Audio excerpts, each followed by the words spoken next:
My wife has this superpower that I don't even speak of. It's not creepy. You treat me as if I bought you 4 Bugattis and a pony. You treat me as if every day I have male servants feed you grapes and pant your hair and make sure you don't sweat a drop. Today I'm going to choose, even if you were still in the mood, even if you were still upset about whatever was said the night before, today I'm going to choose to just be happy and giddy and tell you how great you are and how much I love you and just change the mood and the atmosphere and see if it works. And it did. And then I was like, okay, if this works, then that means I hold the power to be able to set the mood and how things go and flow in our home.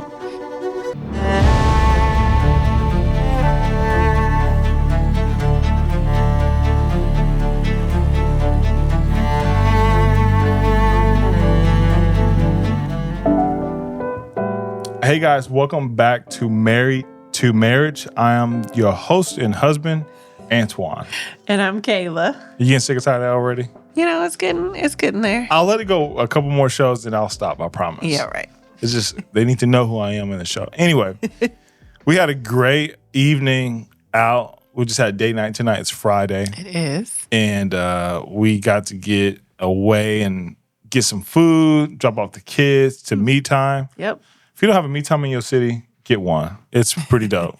Then we went to an amazing movie, watched that, and action-packed. I got to choose it. Yeah. Because I chose date night. Well, my daughter Naya did. Yeah, that was so cute. Yeah. She was like, Mommy, Daddy's going to do something really special tonight, okay? And then Yeah, she just... in the car, we were leaving the gym. And I had mentioned that she was like, what's for dinner? I said, I don't know. Daddy said he's going to make dinner tonight. And she was like, oh, okay. And then on the way She's such a girl. home, she was like, Mommy, I really have to tell you something, okay? And I was like, okay, what is it? She's like, Daddy has a surprise and it's a date night tonight. And Duke was like, why would you tell her? She said, well, she was sitting here and she said, Daddy's going to make dinner tonight, but he's not going to make dinner tonight. He's going to take her out. What if he didn't tell her and it's already 3:00? And I was like, whoa. She's already a girl. She's very girly. Oh, my goodness. Super girl.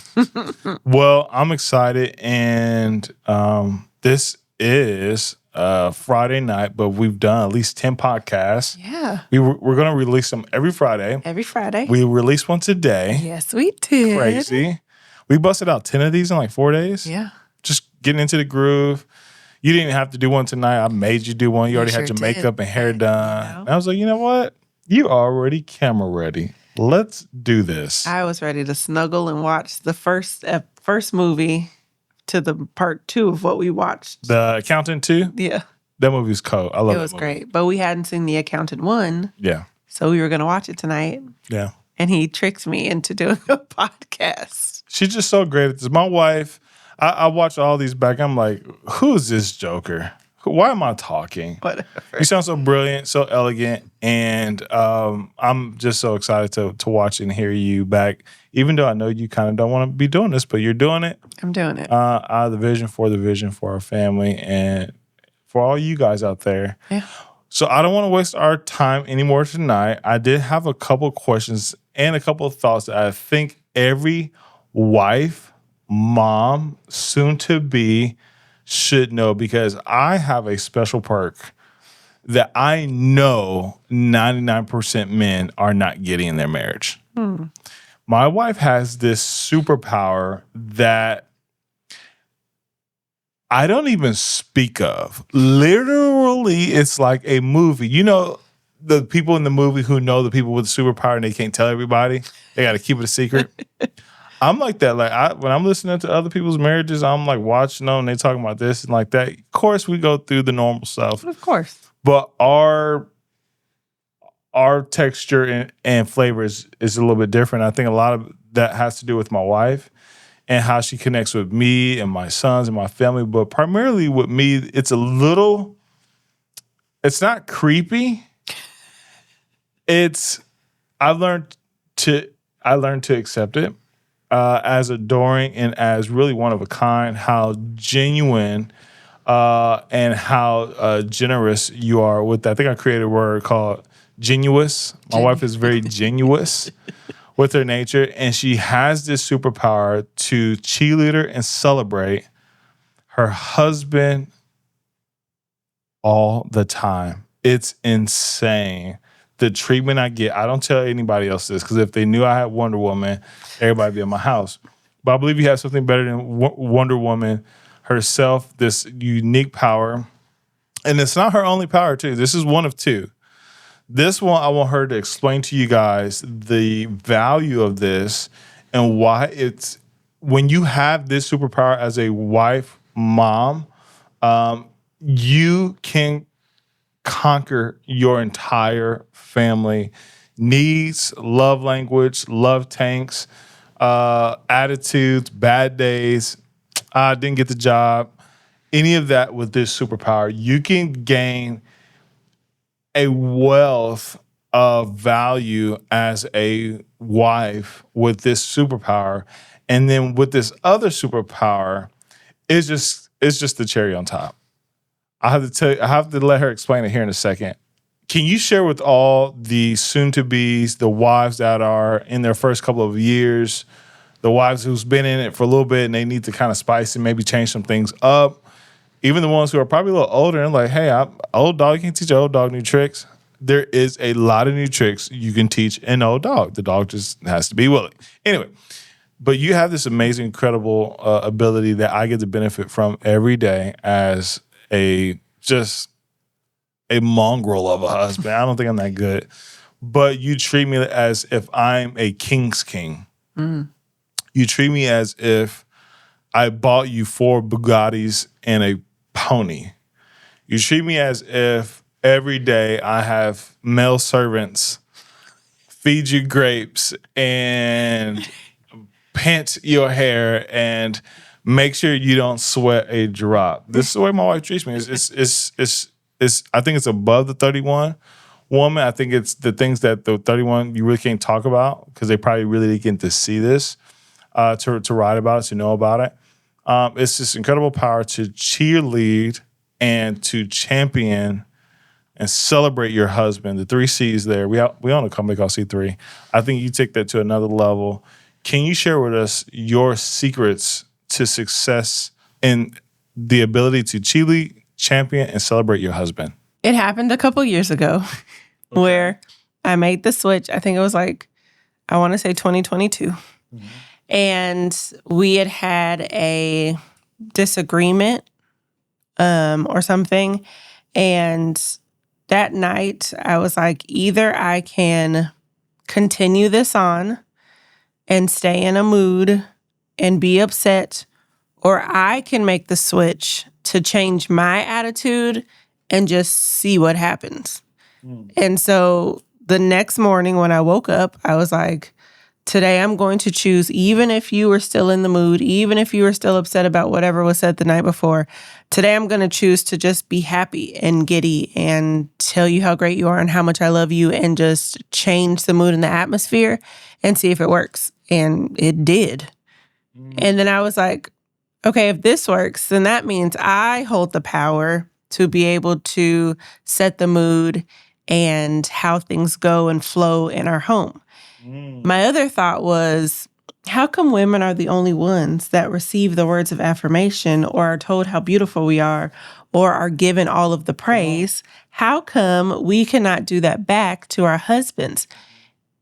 And the reason that I thought this, I do not think my husband will ever cheat on me. I'm just going to put that out there now. Mm. However, I do like to play scenarios in my head to keep him on his toes sometimes. To make him think that I am actually crazy, just in case the thought ever crossed his mind by accident. And so I thought, if there were ever a situation that Antoine were going to decide to leave me or cheat on me, it would be because I am not affirming or cheering him on in the way that he needs. He would never leave me because he thought somebody looked better. He would never leave me because someone treated his kids better. He would never leave me because somebody cooked better for him.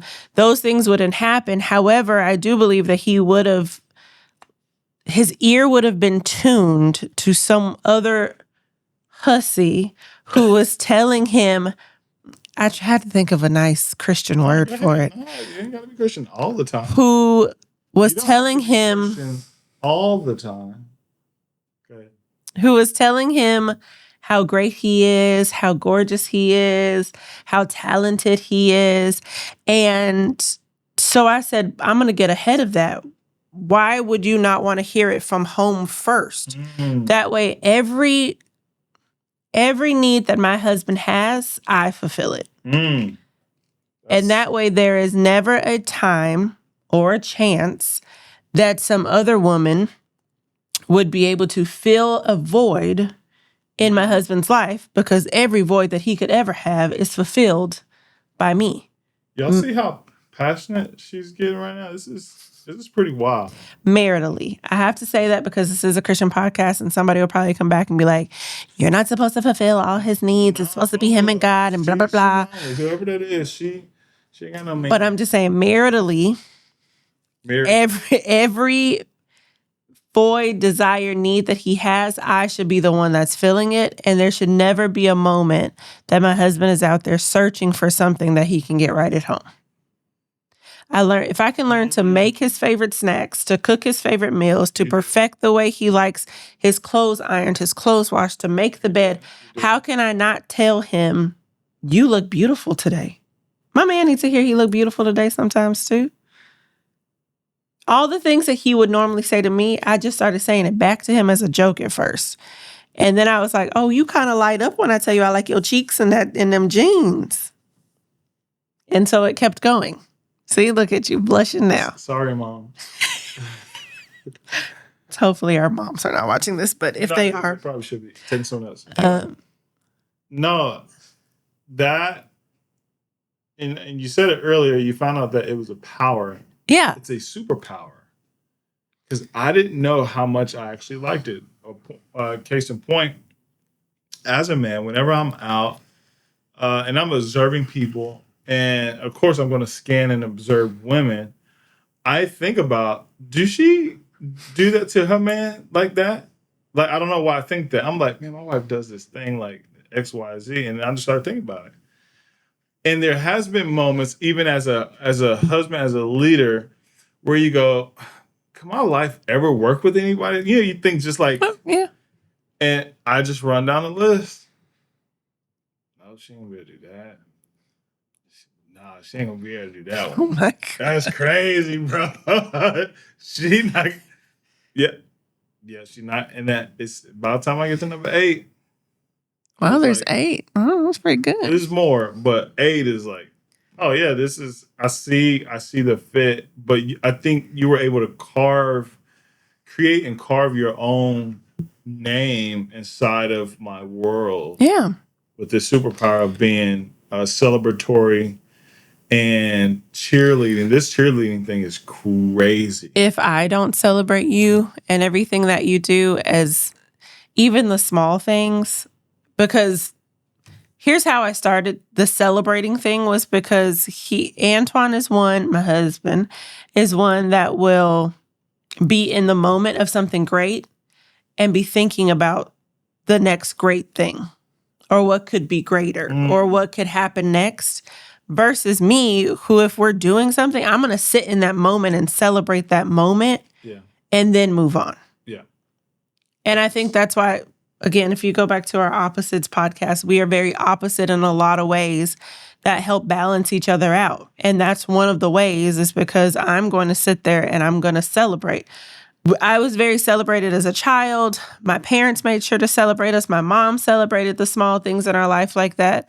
And so everything was always like, let's get a little treat because today your dad came home on time. Let's get a little treat because, just little things. And so I was like, if I could take that same concept, and scale it just a little bit bigger, because you're an entrepreneur, so Things like going on tour, his first tour, I made post after post of how proud I am, how great he's doing. He's the best bass player in the world, all these things. Because not only am I celebrating him, but then I am also making him work harder in the thing that he is pushing himself in. Because why would you want to disappoint the person who's cheerleading you on the most? And also, in those things when I'm celebrating him, why would you need to look for somewhere else to celebrate you if you're always being celebrated at home? Wow. That was just my thought process towards it. And then I didn't know one, it also helps. I think it also helps to break jealousy off, because if I am constantly celebrating you, if I am constantly telling you how great you are, that you're the best man in the world, you're the best father in the world, you're the most beautiful man that has ever walked this earth, like all the things that I have told you that I love about you and I love you and all these things, that if I'm affirming you daily, then when someone else comes along and sees the greatness in you and wants to attach themselves to the greatness in you, it no longer brings me a place to be jealous in. Yes, you do want to attach yourself to this greatness. Passionate my wife gets with this. She's so good. I'm like drawn in right now. Yes, you do want to attach yourself to this greatness. Yes, he is all of the things that you have listed, but he is all of the things that you have listed for me. Well, go ahead then. I know what I got. Let's not get it twisted. Preach. I know exactly what I got at home. Okay. And I make sure that everybody else knows exactly what I got at home. And I make sure that he knows exactly who he is that I got at home. Check out Instagram real quick. It's wild. I'm like, yeah, she really did it. I be telling people like, man, my wife crazy. Like she's a little nuts. No, that's It's like, why would you need to go get ice cream if you have ice cream at home? I tell you that that's a good point. You know what? Let's pause here.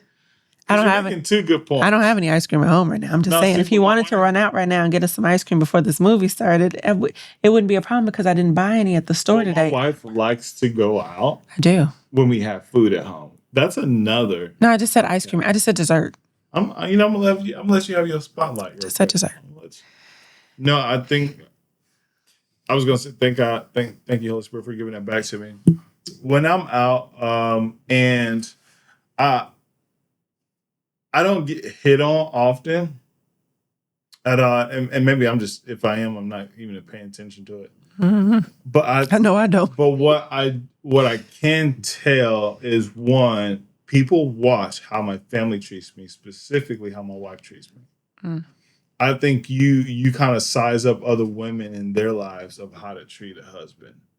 And then they watch how my kids interact with me too, how they just, there's no limit. They fangirl you because I fangirl you. Yeah, it's a real problem, real good problem.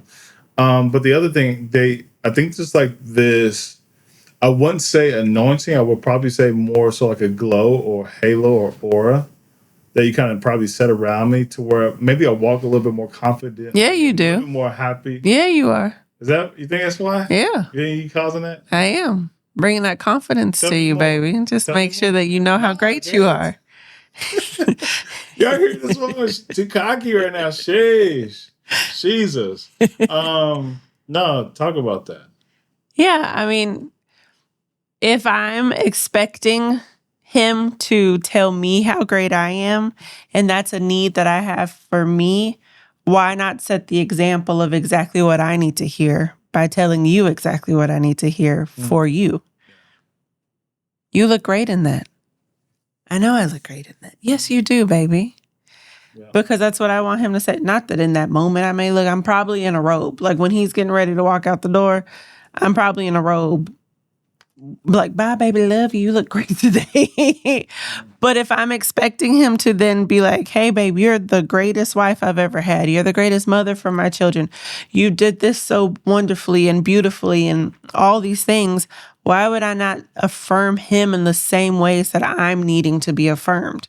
Because who said that men don't need these things? The same way that I'm teaching my sons, I will tell my kids all day, every day, I am so glad you are my son. The best thing that happened to me was when you became my son. And I tell my daughter, do you know that you are the most beautiful girl in the entire world? And I am so glad that you are my favorite daughter. She's my only daughter, by the way. You are my favorite daughter. And she'll turn to me just recently. She started saying, you're my favorite mom. Isn't that crazy? Yeah, it is. And then we go back and forth. But if I'm affirming my children, I do that too a little bit. I do a lot of it. Mainly to 9. The boys, I just slap them. Yeah, I'm affirming the boys as well. And if I'm affirming the boys, why would I not affirm the man that's in my house as well? Because not everybody's going to grow up being affirmed in the way that they need to be as boys. There was a quote that we heard, I think at one of the marriage XO conferences that we went to, that said that if you are a mother of boys, you are talking to the man that they will become. And I think that switched my thinking. They were like, we didn't have Nolan then. I just had Duke. He was a baby. We didn't have Anaya. Like, it was just, I had one kid. It was a boy. And I thought, if the way I speak to him is going to be the inner monologue for his life, for how another woman is supposed to speak to him, I'm about to step my game up. I'm about to be the best woman he's ever seen. But if I'm being the best woman for him, for who I want him to marry, I then in turn need to be the best man for my husband, for who he's already married to. Yeah. Because ain't no reason in this world this man gonna step out on me. The only way you leave out of this marriage is through death, when you go see Jesus. Y'all hear me? That can be natural causes. It's up to you. It's up to you how you decide you want to meet Jesus. But I'm just saying, the only way out of this marriage is when you go meet Jesus. So my wife does have a unique protection over her boys, which is crazy because they give her a lot of love. Even though they give her a lot of hell. They do. As much heaven as they give you the same exact equal. But I think that too, I homeschool. I'm with them all the time. Like, there's not really a big break between us. Yeah. So in that, I then have to be their teacher who's affirming them. I have to be the nurse who's affirming them. I have to be the cook who's affirming them. I have to be their mom who's affirming them. I have to do all these things. Get you one. Who's affirming them. And then in turn, I had to sit back because I was explaining to the kids that the way that you grew up is very different from the way that they grew up. And explaining to them how the things that they are able to get and just go to a store and receive and all these things and the love and I'm home and blah, blah, blah, all these things is not the things that you got. And then it clicked for me one day. If our kids are getting all these things now and I keep telling them you didn't get these things growing up, why am I not showing you the same things that you could be getting now to heal the child or the little boy in you? Because I hold that power. I can either make or break my husband. I can either make or break this relationship. I can either make or break who this man continues to be, the vision that he has and who God has called him to be by the way that I treat him, the way I speak to him, and the way that I act around him can either make or break him. And all I have to do is remember that once upon a time, he was the same age as Nolan and Duke. Mm-hmm. And he wasn't receiving the same things that I am giving to Nolan and Duke. She's so good at this, man. So why would I not then just try to heal that place in him? Even though, obviously, yes, Christian podcast, God heals all the places of your heart that are voided as soon as you ask him into your heart. Mm-hmm. And if you continue to dive into your word and learn who God is. And I think there was a moment that you talk about this on the manual when you figured out why you didn't have a father was because God was your father and all of those things. So that healed him in a lot of ways. However, pause. As a person on earth, I am the earthly voice that you hear. I need to then heal and affirm the places that were not healed and affirmed by another human who is in your life. Because if I'm being a great mom to our kids, why can I not also be that mom voice for you to heal your soul at the same time? Yeah. And you really have in ways that I didn't know that was happening. Even though I grew up with a great mother, of course, Yeah, your mom is one of the happiest people I've ever met in my life. That's what I said. When they say you kind of marry your parents or your mom, I was like, yeah, I can kind of see that. But I think you take that a step further, and you're kind of supposed to. That's why I want my wife to give you women, you wives and mothers out there, this hidden secret, because what my wife has opened up, which is what I call the law of favor. And I just called it the law of favor. It was just favor until it came out. Just maybe that was a spirit dropping that. There's a law of favor. And we're going to dissect this. It's just 8 laws. I believe that when God sets a law, there's 8 kind of elements to that law or to that subject. And when it comes to favor, when it says, when a man finds a wife, he finds favor. In one he obtains favor. He obtains favor, which is one of the best terminology I've ever heard from Apostle Joshua Selman. And he says it simply, favor is unusual access. It's unusual access. And at first, I'm thinking, oh, yeah, that makes sense to business. I'm making all these connections and networking and these new colleagues, friends, and all this value. Great. But I also have to marry with what God and wisdom has showed me early in my years when we first got married, is that your wife, and this goes deeper on the manual, and we'll probably go deeper on the podcast on here too as well. When a man finds a wife, he not only finds a woman, but he finds a friend. Also, your wife, she will also be the sister you never had, the mother you never had, the aunt you never had, the teacher you never had, the executive, the assistant, all the things. And you've been all the things to me in times where I didn't even know you were being it. And just for the fellas that are listening to this, think about the women in your life. Think about the wife you have. She was there listening to you when your boss laid you off, or when you was contemplating this, when you were having a hard time with that, or when you needed that extra boost. It was your wife. And she comes in many forms, however she needs to be, when she needs to be it. And that's the unusual favor. You have this other incredible, y'all not even ready for this. My wife has this other incredible power. I call it the Great Reset. Now, normally, I used to hate this because my wife can go to bed and she got a vibe of feeling. If I made her mad, she will just sleep on it, which I now learned the power of just sleeping on it. It's actually scientific. It's actually That's why they say it. Just sleep on it. Rest it off. Like, no, I need to know. Now, I'm an Enneagram 8. I want problem solved, and I don't want to wake up with the same headache. But really, I should have just slept on it. But my wife, what my wife does that's different than any other woman, she doesn't harp on things. She doesn't take things literally into the next day. She does this full reset, spa retreat in her mind and her sleep, where literally, and I kind of took advantage of this, where I'm like, oh, if she pissed off right now, she's not going to be like that tomorrow. Literally, she wakes up and asks me, hey, baby, you want some coffee? Hey, can we go out? I'm like, do you know the argument we just had last night? Do you not remember what nothing happened? Can you tell and show, train, educate, and share with the women who are wives, who are becoming wives, who are already wives, and they maybe are struggling with letting go of some things or the ability to reset for the next day? Yeah, I think this is a twofold thing. One, if you're a wife, sometimes it is best if we just take a step back and reset and sleep on it or think about it, contemplate it.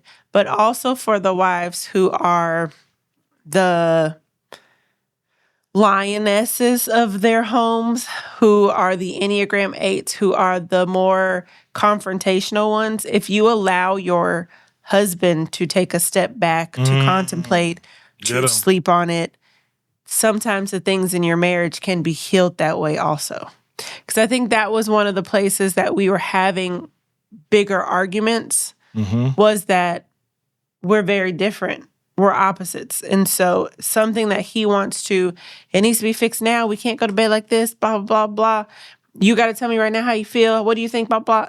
And I'm like, I have nothing for you right now because I haven't processed, one, what you're saying, and two, how I feel in this moment for what you're saying. And I had to explain this to you. I had to explain 100 times repeatedly. I mean, like I didn't get it at all. Repeatedly. I'm a contemplator. What you're saying to me, I hear you right now. However, if I gave you an answer, it would just be a surface, whatever you want to hear right now, because I haven't taken the time to thoroughly sit through and contemplate and figure out what you've said and then come back and give you a true answer or a reason behind what I'm saying. Sometimes I've learned too, he just needed to say whatever was on his chest and get it off. And then if I took the time to not, oh, but you said this and blah, blah, blah, and just go off the first thing that comes to my mind, but I take a minute to let him sit in his feelings, to let the things come out, and I don't take offense to it, I go to bed and wake up the next day, he'll either come and apologize and be like, you know what? I did. That I don't even know why I said that. I don't even know why I was feeling that. I don't even know what I said. You was probably tired or hungry, baby. That's all that is. Just, and you just have to let it So roll sweet, off ain't she? your back. No. You just have to let it roll off your back. However, I think a lot of women sometimes take that and they see it as a weakness to be able to let it roll off your back, but really it is a strength to allow your husband, to allow yourself to be a safe place for your husband.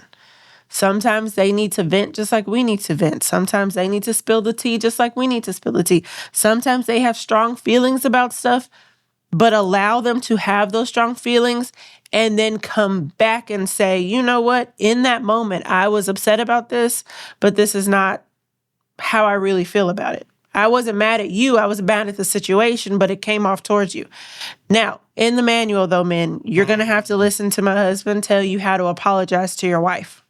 Because it's going to heal a lot of places in your marriage that are being left by ripples of unforgiveness. Yeah. When all you needed to do was step up, say I was wrong, and apologize. Yeah. Guaranteed an apology will go a long way. Super.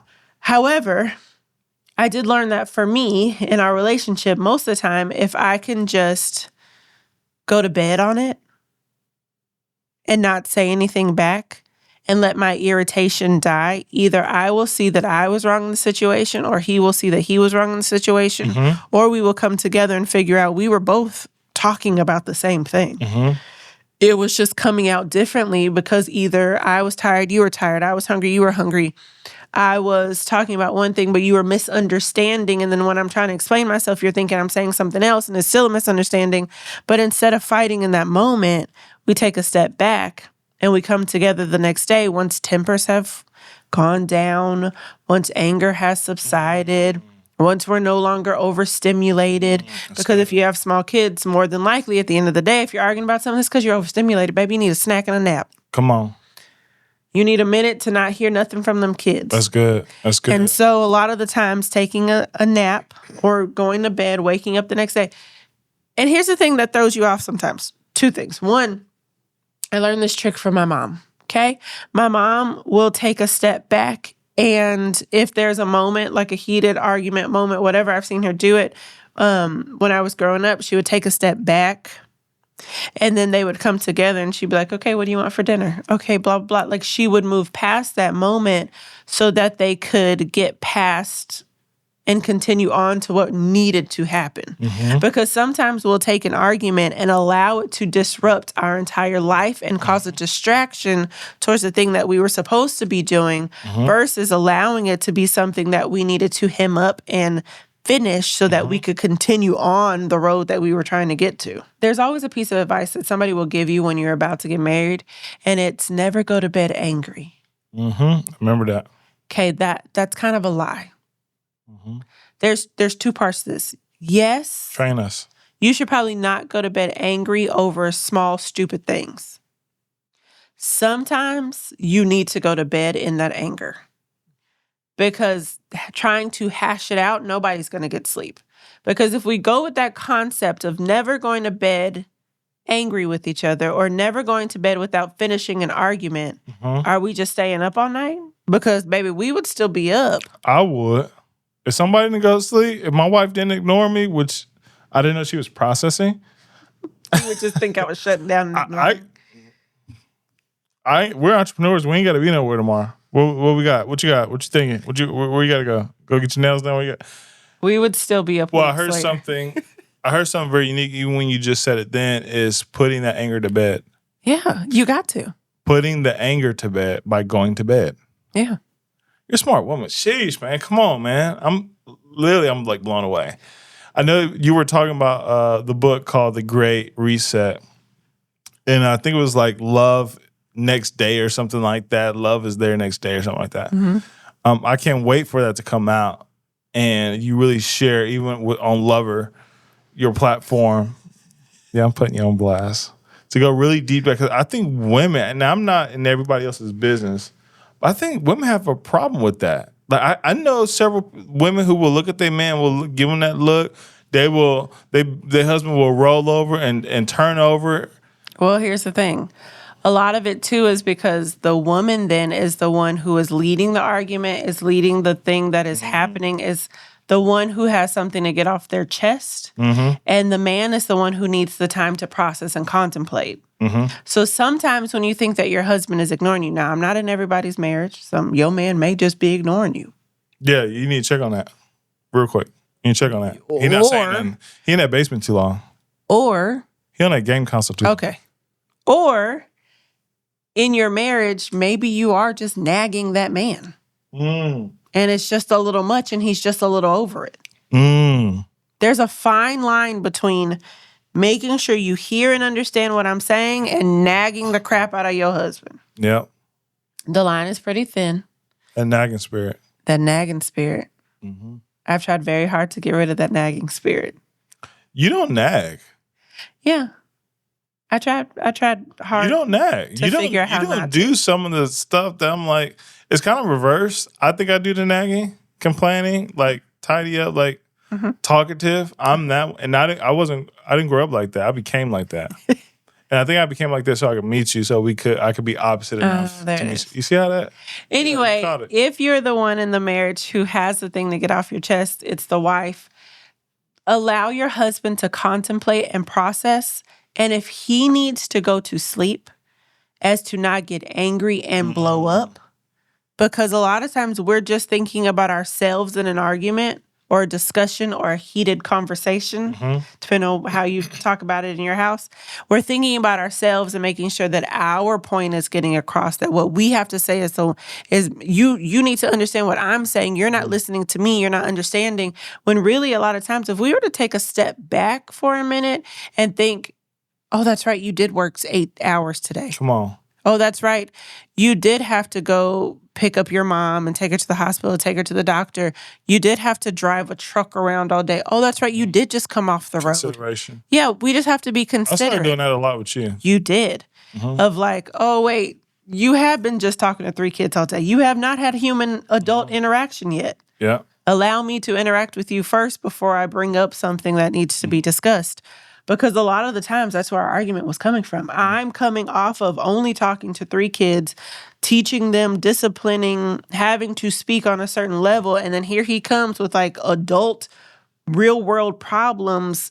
And there's no buffer time for me to be able to take a break. So like the kids need something, you need something, we need something, everybody needs something, the house needs something, my mom needs something, my sister needs something, everybody needs something. And then there's no chance for me to take a break. It's good. To take a breather, and then you want to bring up, why did I spend $32 at Target?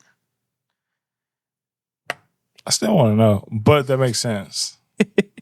So sometimes, it's so cute. If we take a moment to step back and be considerate of the fact that our husband may not just be ignoring us, our husband may not just be angry for no reason, but maybe he's just having a hard day. Maybe dinner wasn't ready when he came home and he was really hungry, and so now he's at the hangry level. And you're trying to discuss something with him, but he can't hear nothing because his stomach is rumbling. You've been paying attention. Baby. Maybe your husband stayed up all night on a bus trying to get work done and on tour, and he had to go, he had to play, Preach. and then he had to get in front of people, and he had to be on and turned on and in front of people, and his personality had to be up. And when he gets home, he just wants to be quiet and sit and rest. But you have all these things you want to say to him. Does that seem real personal? Yeah. You have all these things you want to say to him and all these things you want him to do around Teach the house. us. So really, maybe he just needs to come home and be off for a minute and enjoy his home and then be able to process after that. He might just need a nap. A lot of the times we're coming into things where we're forgetting that our home should be a safe, peaceful place for both spouses. That's good. It shouldn't just be, yes, I am with the kids. I am home. This is what's happening for me. When you get home, I need you to be this for me. But also, you are just coming home also to your safe, quiet, peaceful place. Finally. Yeah. And so sometimes we're missing each other because we're both needing the same thing in different ways. And so sometimes you just need to go to bed and reset. You're so good at this, man. And you're so cute. And I can't stop looking at your lips while you talk. Oh, okay. God. Okay. It's just out of hands. That was so good. But again, this is something that we have learned recently. Yes. Which is why we're able to share. We're able to share. What is happening. Yeah. Recently, I mean like last year. Yeah. Like, this is a recent thing that we've been able to do. There's a lot of things we've learned in the last 2.5 years. Like quickly, too. Honestly, when you came off tour and you were just home, there was a lot of stuff we had to just quickly learn and go through and get over. And our lives keep changing because now our lives are continuously changing. The way our business, the way we're following the kingdom, the way we're living through our family and building our marriage is not conventional. Yeah. It's not traditional. It's very kingdom, and it has ebbs and flows, seasons, 100%, and rhythms. Yeah. And we're learning through the rhythm. Yeah. I do want to say, though, if you're dating or engaged, I know I say this every Say it all the time. podcast, Teach us. But you have to be able to lay the foundation of how you want your marriage to go and your expectations for that marriage. Expectations meaning how we communicate, how we spend money, the things we like, the things we dislike, what we expect from sex, what we expect from meals, who's cooking, who's cleaning. When we have children, our expectations, will they be homeschooled? Will they go to private school? Will they go to public school? Who's going to do after school pickup? Who's going to do homework? When we have children, am I supposed to still work or am I going to be able to stay home? These are all things that you need to lay out in a foundation beforehand, because these are deep discussions that we were able to have so that when we're having these moments of disagreements and arguments, the foundation is still laid. We're not walking on a cracked foundation because we've already laid the foundation of our expectations and who we are. So there's no cracks in there that we're able to, well, you just don't understand me because you never listened in the first place, and now let's get a divorce. But while we were dating, when we were engaged, our first year of marriage, we were like, don't put too many expectations on your first year of marriage, honestly. Our first year of marriage was probably our best year of marriage. And I say that all the time because it was the time that we were like, we finally get to live together, to be best friends, to have a date night every night, to be able to enjoy yourself. We didn't have kids, so I don't know what your situation is. If you're coming in with kids, I can't speak to that, but I can speak to if you are coming in with no children, you are doing it the kingdom way, you're laying a foundation, lay that foundation in your first year. Hey, I didn't like the way that you did this. Let's do it this way. Hey, when I get home from work, I would like such and such and such and such. Let's make sure we do it like this, and don't get offended.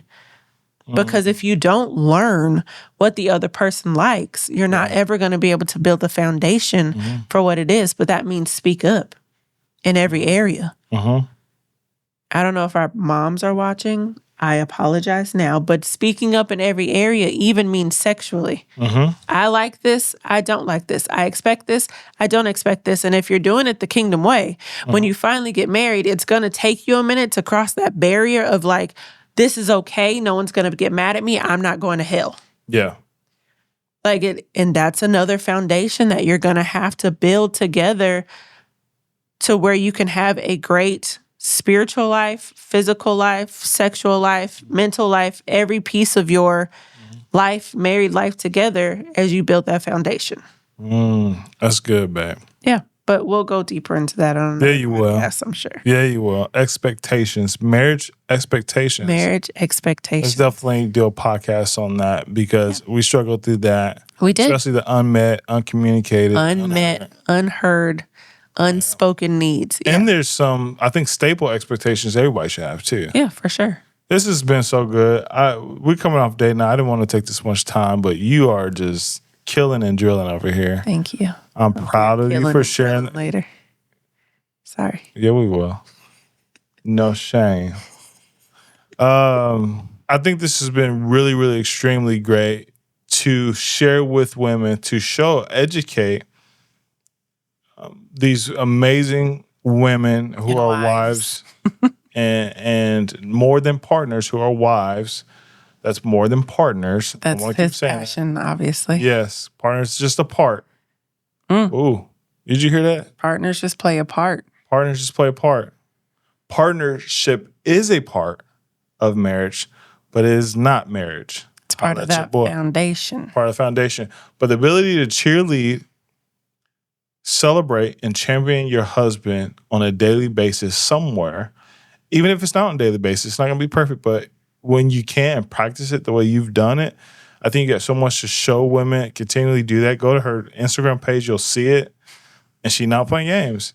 I'm not. And then the ability to have the great reset. And it's just another superpower. The ability not to just forget, but to sleep on it. Think about it the next day. You know what? Hey, let me come in and champion you and cheerlead you before we need to talk about that thing we were talking about that went straight sideways. And come in with clarity. Yeah, because I think it's not forgetting. I'm not going to sleep just to forget it. No. I'm going to sleep so that I have a clearer head the next day when I discuss it. Yeah. Yeah. Even bears need the rest after they eat. Baby, they got to hibernate. Come on. That's a lot of eating. That's a lot of, hey. Yeah. Anyway. No, thank you for sharing that today. And that's a little date night snack. You know what I'm saying? Before the snack. Because we about to snack. Anyway. Oh, my. Somebody can say it. We love you guys. This is my wife. You heard it. She's blowing me away.